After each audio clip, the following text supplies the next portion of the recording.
I'm Rip Esselstyn, and you're listening to the Plant Strong podcast. In just over a year's time, Kori Clark broke her cycle of food addiction and has lost over 120 pounds. Find out how, and most importantly, why she did it right after these words from Plant Strong. Do you happen to have FOMO about Plant Stock this year and wish that you could attend? Never fear, our virtual ticket option gives you a front row center seat to all the live presenters, in addition to all the virtual chefs that we have appearing this year, including Chef AJ, Chef Bay, Amy Mackey, Char Nolan, Chrissy Roth, Christy Funk. It's a very impressive list. And the great thing is, you can tune in live or you can sit back and just watch the replays. This annual weekend, it celebrates all the rock stars of the plant-based movement and provides expert education on the latest and greatest insights into the lifestyle benefits while giving all of you inspiration and motivation to try all these new things at home. A virtual ticket is just 49 buckaroos and includes unlimited replays plus a downloadable recipe guide of every recipe that was made over the weekend so you can make and enjoy all these meals at home. Visit liveplantstrong.com and click on Plant Stock for all the details. I want you to know the event kicks off August 16th in Black Mountain, North Carolina. And if you happen to want to attend live, we just might be able to squeeze you in. Check our website for all the details. How many of you grew up on Kraft macaroni and cheese, Chef Boyardee, or food out of a box, or drive-through windows? You're certainly not alone here. Kori Clark, my guest today, grew up on these foods and was caught dead center in the middle of the pleasure trap from a very early age. And in fact, you're going to hear the story of how her mom tried to break her addiction to Kraft macaroni and cheese by making her eat, you guessed it, mac and cheese for every single meal for a month. And needless to say, it didn't work, not for a second. Now, determined to lose weight, Kori tried everything. Weight Watchers, Paleo, Nutri-System, even phen pills when they were actually legal. And no big surprise here, she would lose the weight for a time, but it wouldn't last. And then she would inevitably self-sabotage, and the weight would come roaring back. Just over a year ago, Kori watched the documentary What the Health and went down the rabbit hole of whole food, plant-based nutrition, and she dropped over 120 pounds. And according to her doctors, she now has the heart of an elite athlete. Even her OB-GYN was shocked that a woman could actually lose weight in the menopause transition. Yeah, Kori's lost weight and improved her metabolic health, but Kori is most happy to be free from her food addiction. Let's hear her triumphant story right now. Kori Clark, welcome to the Plant Strong podcast. It is a pleasure to have you today. Thank you so much. Glad to be here. Yes. So, week after week, we have doctors, we have scientists, we have nutritionists, we have CEOs like last week with John Mackey.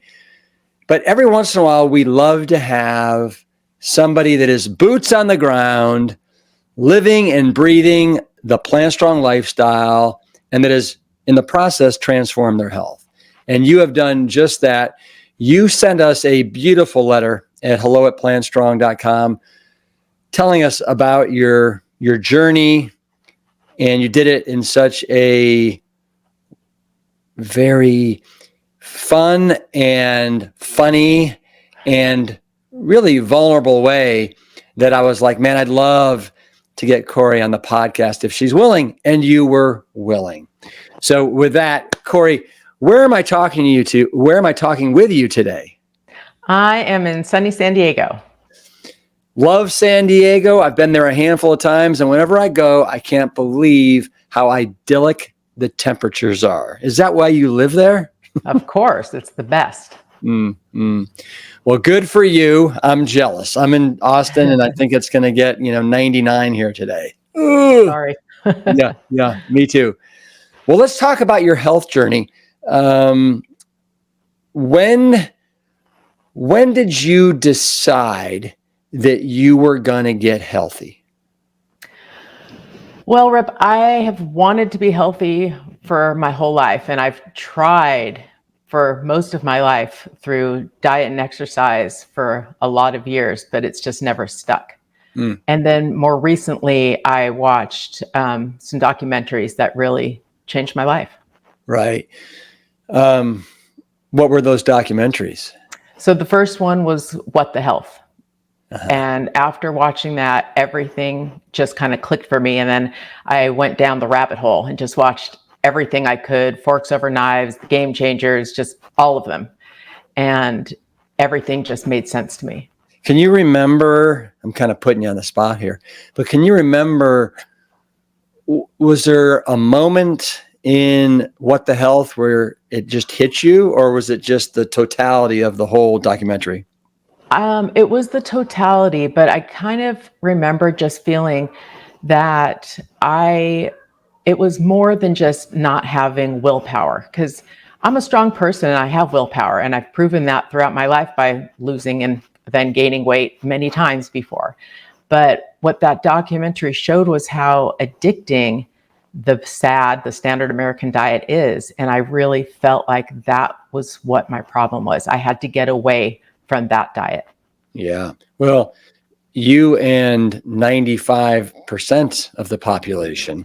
And of course, we know all about the pleasure trap because of Doug Lisle, his work along with Dr. Alan Goldheimer with True North, and just how, hyper palatized, hyper processed these processed foods are, and they hit our brains, and it has basically the same effect as, like drugs, right? Completely true. Cocaine, nicotine, opiates, and obviously at a lower level, but still hits the same pathways. And so we have to, once you understand that these foods are like low levels of drugs, knowledge is power, and then it allows you, I think, to then set yourself free. And you have been able to set yourself free. But let's talk about when you were in that cage match with the standard American diet. How far back does that go? I mean, it goes back to when I was a little girl. I grew up on Kraft macaroni and cheese, Chef Boyardee. That's what I ate. TV dinners, microwave with the foil. And that's what I ate for most of my young years. Mm-hmm. And so that addiction started way back when I was maybe 4 or 5 years old. And at what age were you either looking in the mirror or getting comments that you were overweight? Since I was little, I was always overweight. As I can remember, being an overweight child, not knowing how to fit in with the other kids, being teased, later not having boyfriends, all of it. And then going on many, many unhealthy diets to try to lose the weight, but never really addressing the issue, which I think is the addiction. Mm-hmm. Well, in the letter that you wrote, you mentioned how at the age of 6, you had a birthday party and you didn't eat a piece of birthday cake because you were trying to lose weight back then at 6. Yep. Yes. I mean, can you remember, like, how much did you weigh at the age of 6, or just know that you were overweight?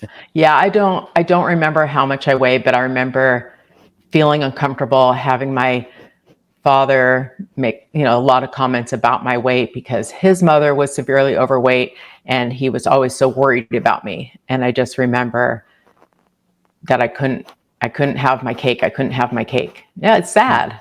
Mm. And you had brothers and sisters? I have yes, I have a sister, an older sister, Right. and she never had to struggle with her weight. She's beautiful and thin her whole life, and it was hard for Mm. me. Mm. So looking back on it, you at the time, were you blaming your like faulty genes? And would you say that in retrospect that was correct?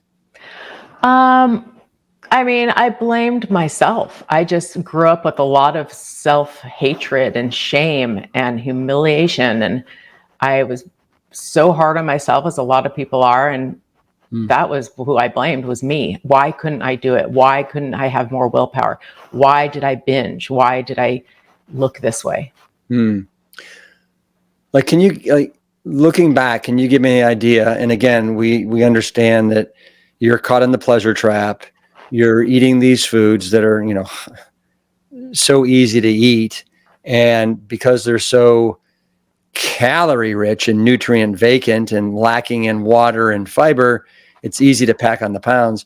But can you remember, I know you talked about the macaroni and cheese and the Chef Boyardee, but can you give me and the audience an idea of, like, what did binging look like for Kori?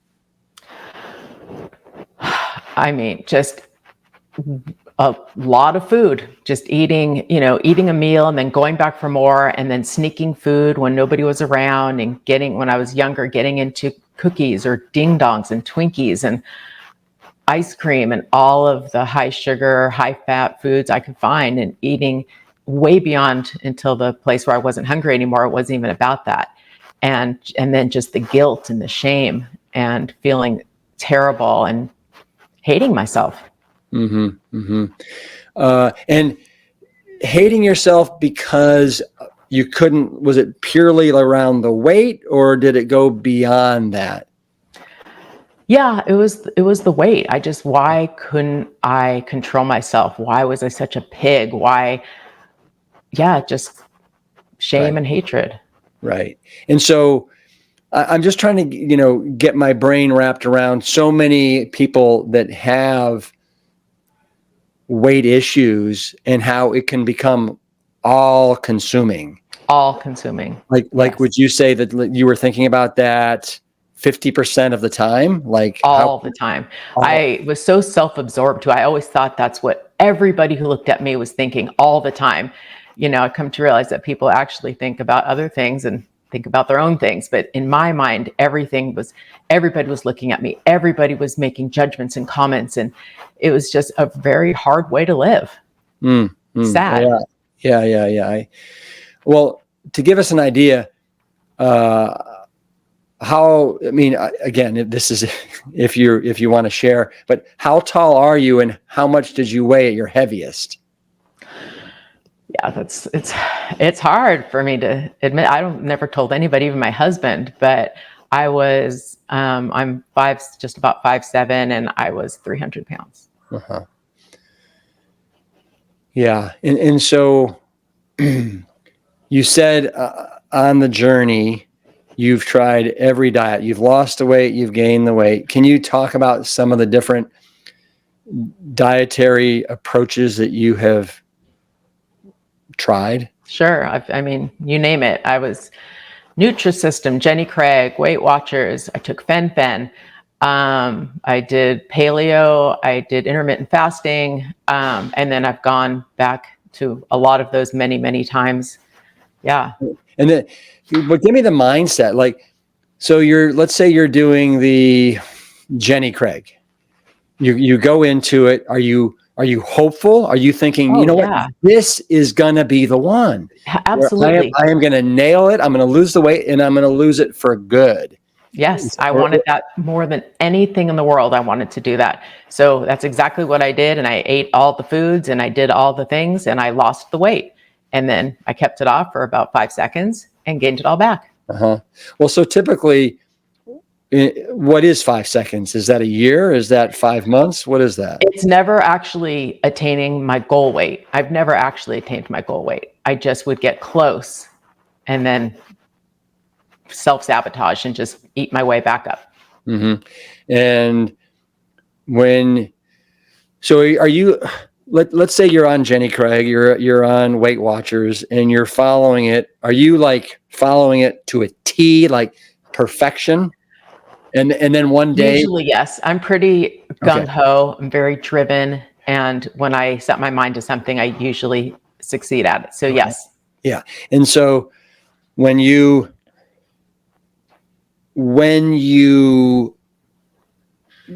wheels start to come off, right? Sure. Is it happen slowly? Does it happen like, oh, it's so fast. The wheels come off. The wheels come off, and I give up, and I make excuses, and well, I've already blown it for this day, so I might as well eat more things. And well, it's already Thursday. I can always start on Monday. I think a lot of us do that. Yeah. And when the wheels do come off, do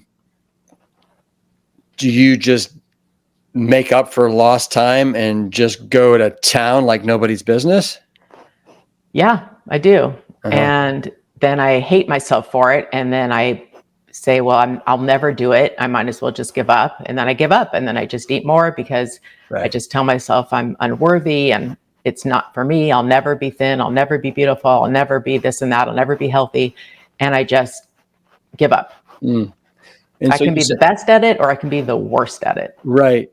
And when you're doing Weight Watchers and Jenny Craig, aren't these kind of group settings? Do you actually go in person, or was some of this during COVID where it was more online? Jenny Craig was more, I did that one in college. Weight Watchers was a really good one for me. I actually continued that for a very long time, and there was a group setting, and it really taught me portion control and that I wasn't alone. And that one I really did like, but it still didn't address what I was eating. I'd love to understand. So you've tried, have you ever tried Whole30? No, I didn't do that one. But you tried Paleo. Paleo I did for a long time. Tell me about Paleo, and what did that look like, and what were you eating, and how long did you do it, and what was your success, what was your success with it? So I did Paleo when I did CrossFit. I did that for probably 2 years. I was Paleo, and I ate a lot of meat, and I ate a lot of bacon. And I did lose some weight, but I don't know if that was because I was doing CrossFit as well, but I wasn't healthy. My cholesterol was through the roof. My blood pressure was very high. I was pre-diabetic. So not the healthiest way to go for me. So when you were at your heaviest, did you have any other medical issues that you had to address? Yeah, all of the ones like I mentioned. I was pre-diabetic. I had hypertension. I was in pain. I had inflammation. I think I've always loved to work out, and I've always exercised and moved a lot. So I think that's what saved me, was that I was at least active, even at my heaviest. Yeah. Well, and we're going to show these in a sec, some photos of you being active, some before and after. Let's not do it yet, Kori. But have you always been kind of an athlete and athletic? Yes. Even though you were at it. Yes. I've always loved it, and I've always wanted to be better at it, but my weight was always in my way. Right. And when and how, well, you already said that, but since you found when did you watch What the Health? How long ago was that? That was about a year ago.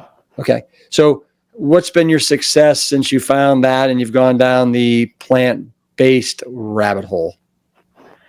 It was just life-changing. It was just an aha moment like no other for me. And I realized that what I was eating, it wasn't how much. I used to weigh and measure everything I ate. And it was just me versus willpower. And I could never win that. I could win it for short times, but in the long run, the willpower always got me. And after watching the documentary and switching the way I eat, it's just not about that anymore. It's just so much easier in so many ways. And how much weight have you dropped? I am down 120 pounds. That's great. And so are you, I mean, hey, Thank you. what about all the blood pressure and the prediabetes and all that? How's that sitting? So everything is great, except my resting heart rate has gotten so low. I actually had to go see a cardiologist and get tested and get my heart looked at, and I had to wear a heart rate monitor, and the doctors were very worried about me. And after a week of wearing this heart rate monitor, they called me in and they told me that I have a heart of an elite athlete now.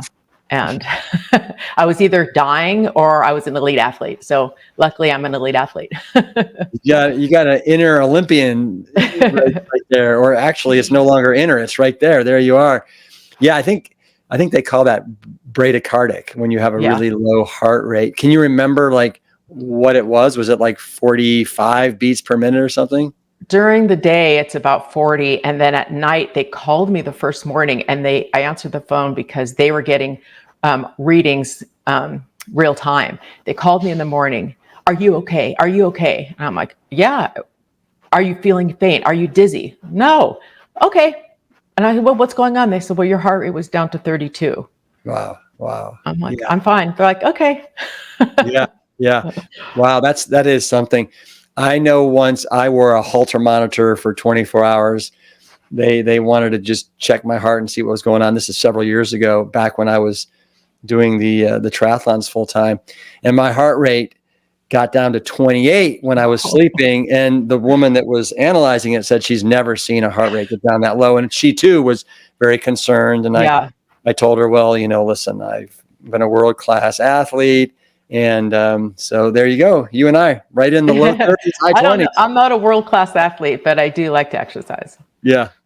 Well, so what are some of the things you love doing now that were maybe harder for you to do when you were heavier? I mean, my favorite thing in the world is horseback riding. I actually got a horse from my husband as an engagement ring 26 years ago. Wow. So that's why. That's why I want to do this, is because I love riding. Besides riding, I love to play pickleball like you. Yeah. I like to go hiking. I spin. I just love to be active all day.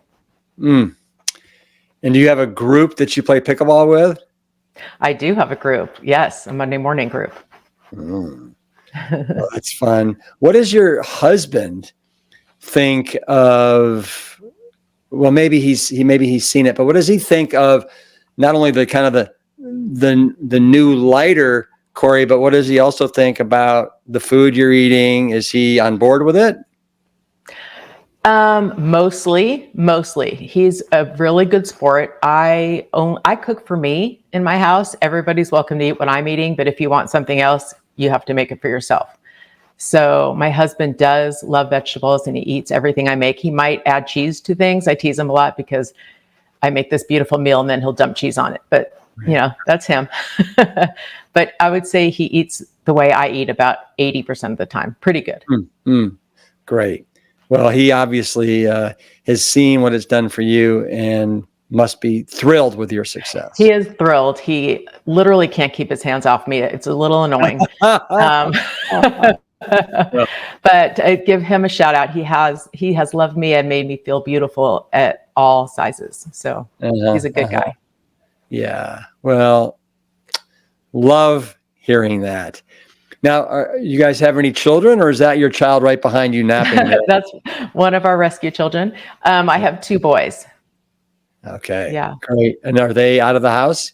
Mostly, yes. My oldest is out of the house. My youngest is going to be starting school at the University of Austin. Oh, wow. Yeah, wow. Grundy School. What do they think of Mom's new Plant Strong diet? Yeah, they're not as on board as I am, but they respect the way I eat and they're really proud of me. And my youngest is a weightlifter, a bodybuilder. And so I've been going to the gym with him and he's been training me and that's been a lot of fun. Yeah. Well, did you sit him down and make him watch the Game Changers? I did make him watch the Game Changers, exactly. Mm-hmm. But he's not ready to give up the meat yet. Yeah. Yeah. Take me back.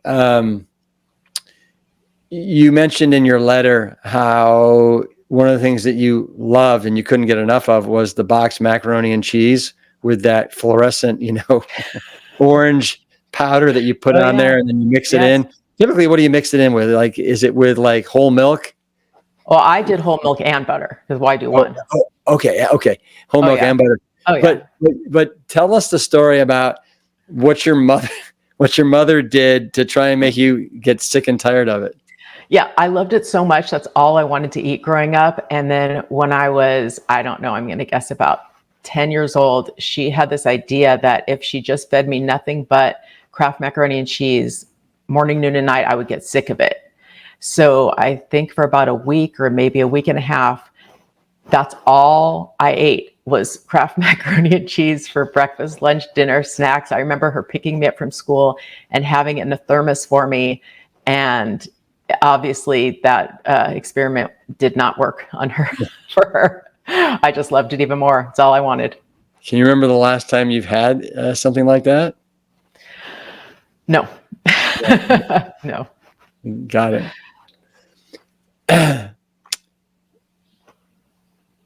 Go back for me, if you don't mind. And when you were heavy, what were some of the things that would go through your mind that maybe other people don't have to think about when you're just going about your daily routine, maybe when you're traveling, that could be anxiety producing? Yeah. I mean, just being that size, anywhere I go was stressful. I just was so ashamed of myself and just never wanted to be in pictures, just was always the photographer. I was scared of sitting in a chair that it would break. I was scared of flying in an airplane and not fitting in the seat. It was just everywhere I went in my mind, it was all about my size. Everything was about how big I was. It was very hard. I would spin class, and every time I would get on that spin bike, I would think, oh my gosh, what if I break this seat in front of everybody? And yeah, all the time. Mm-hmm, mm-hmm. You wrote about how you had a friend that recently asked you that if you ever look in the mirror and wish that you were 25 again. And what did you say to him? No, no, I don't want to be 25 again. I love being 55 because I've never felt better. And I'm the healthiest I've ever been. I'm the strongest I've ever been. I'm the most athletic I've ever been. And I wouldn't go back to 25. No. Mm-hmm. I'm sure that over the years you've been seeing a physician or two. Are you still seeing, have you seen the same one for the last 10, 15, 20 years? Mm-hmm. Yeah. And is it a he or she? I have one of each, but my female gynecologist doctor, she couldn't believe that I was able to lose this weight post-menopause. In fact, she said I'm the only patient she has that has been able to successfully lose weight after menopause, and she told me to write a book. Wow. Yeah. And so is she saying, how have you done it? I want to know more. And I want to prescribe this to, my other patients? Or is she just like, you know what, Cory, good for you. Keep doing what you're doing. Write a book. That's more like that. In fact, she asked me if I would talk to all her other patients trying to lose weight unsuccessfully. Isn't it? I mean, it truly is. It's a pandemic in this country. It truly is. Oh man. I feel like I found the fountain of youth. I feel like I found this secret and not enough people know about it. And I just feel so lucky. And I do want to just shout it from the rooftops. Yeah. What do your parents and your sister think? Yeah, everybody, my family's super supportive and interested in learning more. And my mom especially has really jumped on board with me, and we both have the Be a Plant-Based Woman Warrior cookbook, and we share recipes, and yeah, it's been a lot of fun. Yeah. So you said you've been doing this a year. For those that are out there that are, let's say, struggling with their weight, struggling with the plant strong lifestyle, Yeah. what advice would you give them? Like, what keeps you on the straight and narrow, and what is preventing the wheels from coming off this bus? Sure. I would say I just look at it like what I'm feeding myself is nutrition, and this is for good health. And it took a while to get off the high fat, high sugar, high salt, food that tastes so good, and learn to love the plants. Food that I eat now, honestly, is not as delicious as it was for the rest of my life, but I don't need to eat that deliciously anymore because it didn't serve me. And the way I feel and the health that I've attained is worth so much more than whatever taste I'm missing from eating the old way. And I would say if you slip up or you eat something you know is not the best for you, just limit it to that experience and make sure your next meal counts. So would you say over the last year you've had numerous slip-ups where you've learned to not puncture the other tires?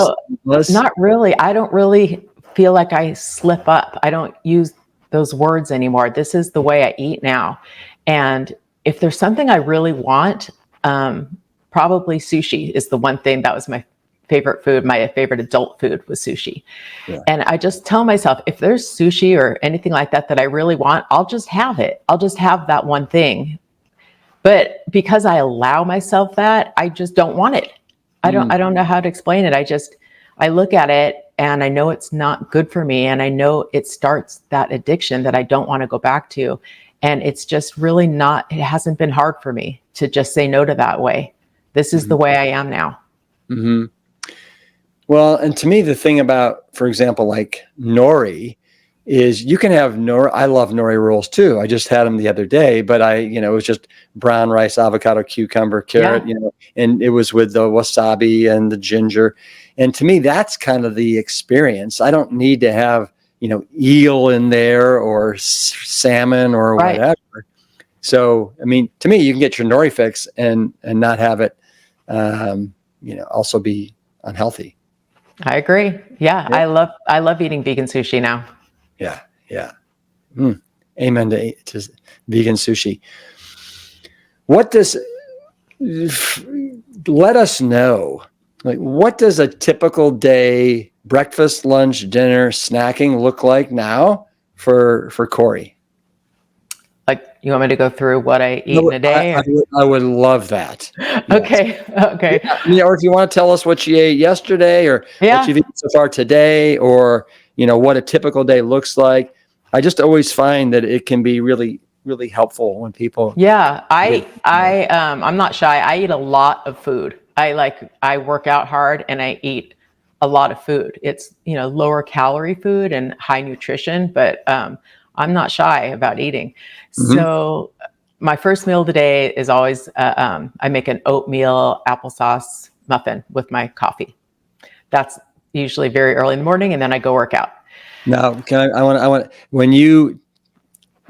I may have to dive in for follow-up questions after you say stuff. So coffee, plain, sugar and creamer, what do you do? I use a little bit of chickpea milk in my coffee. Oh. Yeah. I didn't know there was such a thing as chickpea. I know. Yeah. It has 10 grams of protein per serving. Oh, interesting. We may have to look into that as a line extension on our Plant Strong milks, the chickpea milk. Chickpea milk. Do you know what the ingredients are in that milk? Not offhand. No, but it's a good one. Is your refrigerator nearby? No. Got it. Got it. Okay. All right. Because I want you to read the ingredients. So maybe. Yeah, I don't have it with me right Yeah. Yeah. Yeah. Good. Good. Well, you can send it to me afterwards. Okay. We'll analyze it. Okay. So you got the chickpea milk that you add to the coffee. Nice. Okay. Yes.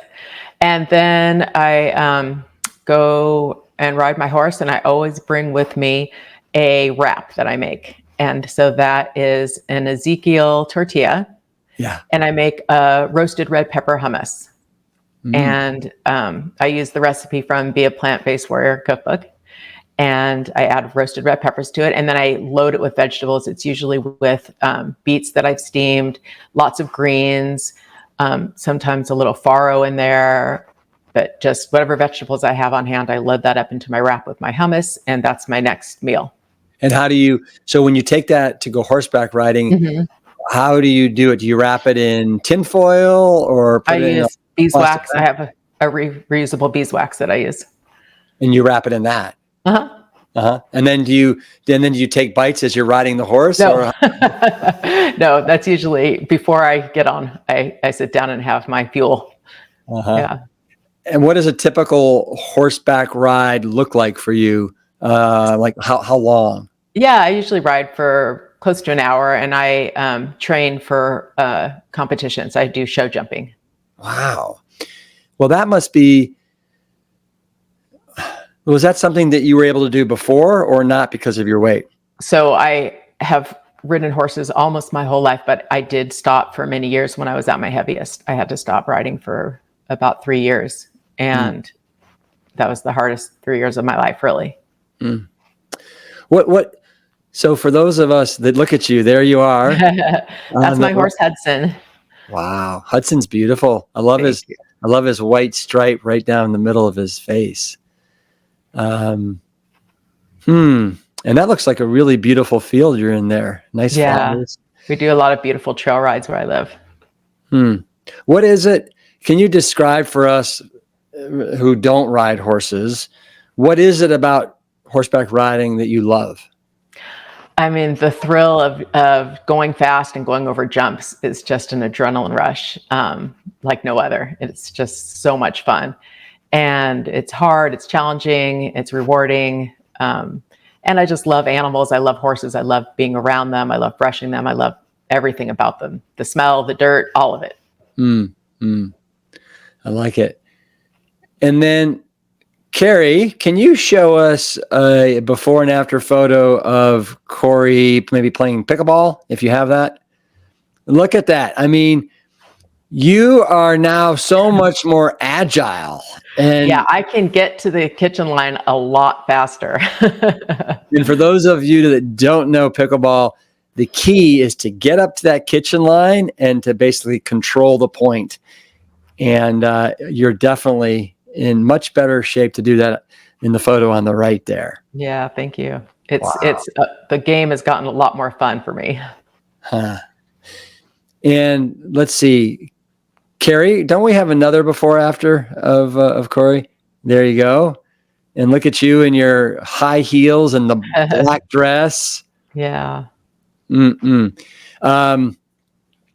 that is remarkable. Do we have any other photos, or is that it? I can't remember. I think that's it. Okay. All right. So you were talking about horseback riding and the wrap that you make in the Ezekiel. Oh yeah. Bread. Yep. Every day. Okay. And then continue on with your day. Okay. So then I go through my day at lunchtime. I often have a Plant Strong pizza that I make. And that's, I would say most days I eat that. And I put the sauce on, and then I load it up with roasted vegetables. Typically, I roast them with nothing on them. I don't use water, nothing, just roasted cauliflower, lots of mushrooms, tons of greens. And then I make a vegan cheese sauce. And I bake that, and I have about half of it for lunch every day. And how do you make that vegan cheese sauce? Because I know there's people probably listening going, I want to know how you. Yeah, there's a lot of a lot of good recipes out there, but the one I use has no nuts. And although I love nuts, when you're trying to lose weight, it's easy not to if you're eating too many nuts. So I found a cheese sauce without nuts, and I make it all the time. So it's with silken tofu. You just put it in the blender with some nutritional yeast, some smoked paprika, a little bit of wine vinegar, lots of Dijon mustard, garlic, and onion powder, and blend it together, and it's delicious. So no carrots, no potatoes. Oh, this one's real easy. Yeah, I blend it together in less than 5 minutes. It's done. And so you use that on the pizza as a pizza sauce. No, I'm sorry. I put your pizza sauce that it comes with on there, and then I put the cheese sauce on top of all the vegetables. Yeah. That's what I meant. Yeah. That does sound delicious. And what about snacking? Are you snacking at all during the day? Not really. If I do, it's on fruit. I keep berries washed in the fridge in a bowl with no lid. And I do that so that when I'm real hungry, which I get real hungry, I'll open the fridge and I just grab handfuls of the berries before I even think about anything else. I just eat the berries that are ready to go, washed and prepped. Yeah, that's really smart. I love that. We have a thing at our retreats. We call it choice architecture, where you basically do things and you do little things ahead of time so that it makes it easier for you to eat healthy. Yes. Like if you get a watermelon or a cantaloupe or a honeydew, cut it, put it in slices and put it right there in a bowl or put it in the fridge. So it's super easy. Yes, I do that. And eat, right? Same thing with what you described there with the berries.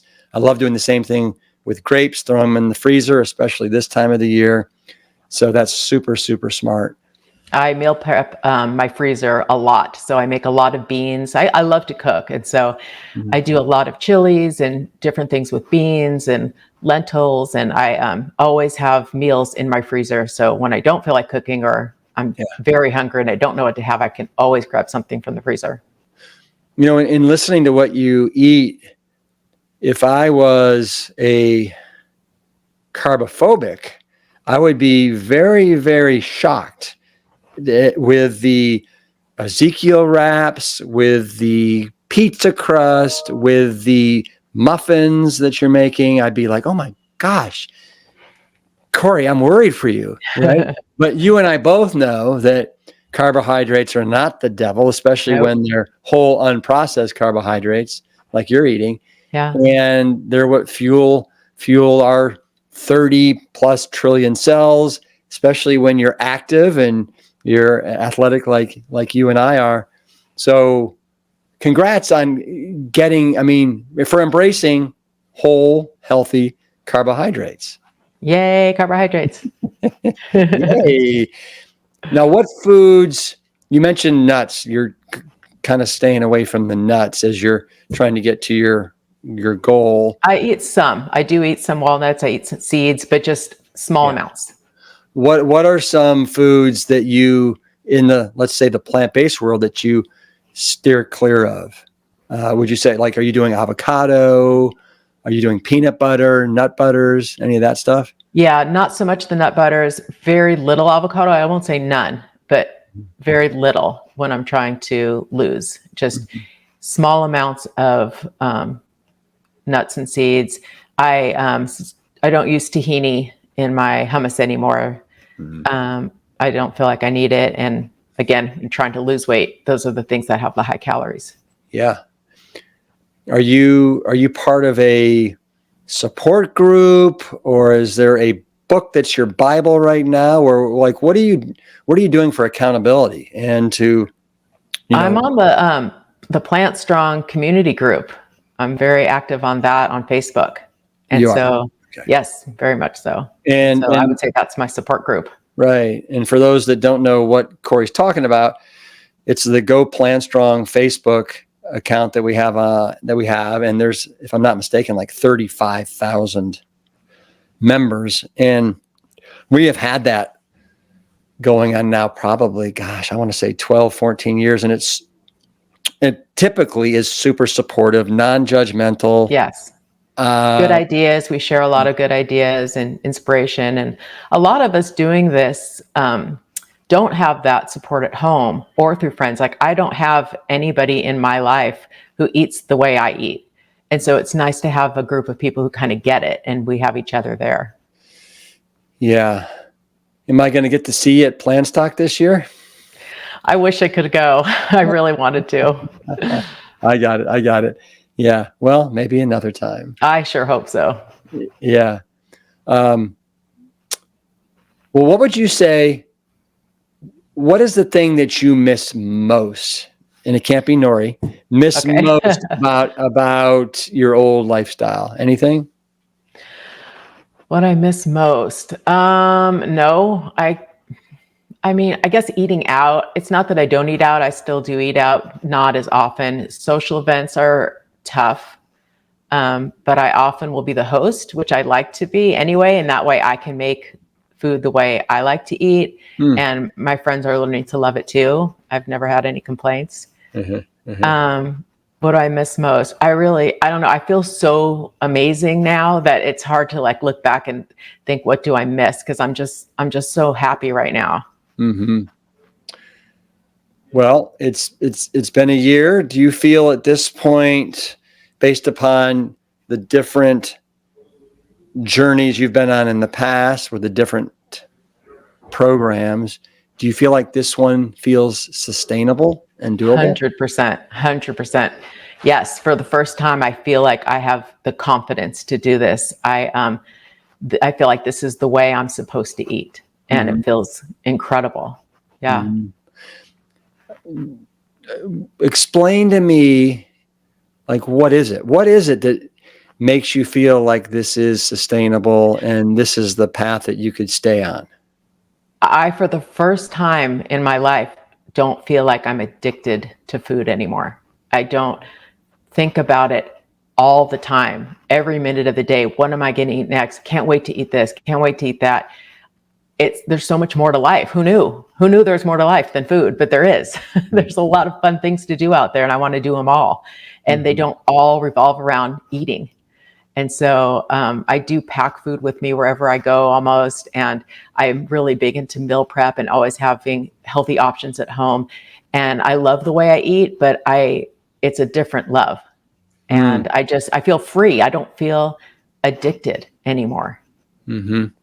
Yeah, I like all that a lot. It makes so much sense. And the fact too that you said this before you shared what you eat in a typical day, you were like, I eat a lot. I like to eat, right? Yeah, and that's the I'm other hungry. thing.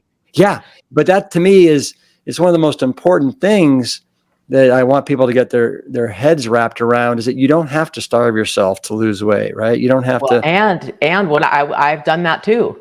And I was losing lean muscle, and then of course gaining it back as fat.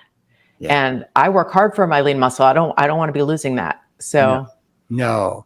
Yeah. And so you get to eat, let's just call it copious amounts of food for breakfast, lunch, and dinner. You don't have to count, measure, weigh, portion control, all those things that so many of us have relied on to try and lose weight in ways that really are not sustainable. And as you know, better than lots of people, you can have short-term success, but you're also probably going to be bankrupting your health in the long run. That's right. Well, Kori, this has been really wonderful. It's a pleasure to meet you. I mean, after reading your email, I was like, I can't wait to meet Kori. And you have not disappointed, not one iota. I just want you to know how proud and happy all of us on the Plant Strong team are for your success. You know, we're here obviously to help you out in any way we can. I'm glad you found the Go Plant Strong Facebook support group. Yeah, thank you. And I hope other people listening and watching this don't get discouraged. I mean, this is so worth it. It feels so great to be healthy. And There's an old saying like nothing tastes as good as being thin feels, but it's nothing tastes as good as being healthy feels. There it is. Nothing. Yeah. Yeah. Yeah. Exactly. All right. Well, any last words, or that's probably a good way to end it. That's good. Yeah. Yeah. Wonderful. Well, I think that your dog behind you, what's his or her name? Her name is Molly. She's a Tijuana Terrier, we call her. Uh-huh. Molly? Molly. She has been on the edge of her seat the whole time. I took her on a good hike this morning. Oh, good for you. Man, I love it. All right. Well, will you give me a virtual Plant Strong fist bump on the way out? Absolutely. All right. Kori, bam. Thanks for joining us. Thanks, Rip. All right. Plant Strong. You know, there were so many great takeaways in that interview, namely preparation. I love that she always has food prepared in advance and even has an open bowl of fruit in the fridge so that it's the first thing that she grabs when she's hungry. A great lesson for all of us. I appreciate that she is a member of the free Plant Strong Facebook group where she and literally thousands of others share support and recipes. And naturally, I love that she feels confident for the first time. She's found the way that she's supposed to eat. And what is that way? It's keeping it plant strong. Kale, yeah. Way to go, Kori. It's our wish that you as well taste the freedom that Kori has gained. So I'll be sure to link up to several of our Plant Strong resources in today's show notes. As usual, thank you. Thank you so much for listening, supporting each other, and sharing these shows with people who just may benefit. As always, keep it Plant Strong. The Plant Strong podcast team includes Carrie Barrett, Lori Kordowich, and Amy Mackey. If you like what you hear, do us a favor and share the show with your friends and loved ones. You can always leave a 5-star rating and review on Apple Podcasts or Spotify. And while you're there, make sure to hit that follow button so that you never miss an episode. As always, this and every episode is dedicated to my parents, Dr. Caldwell B. Esselstyn Jr. and Ann Cryo Esselstyn. Thanks so much for listening.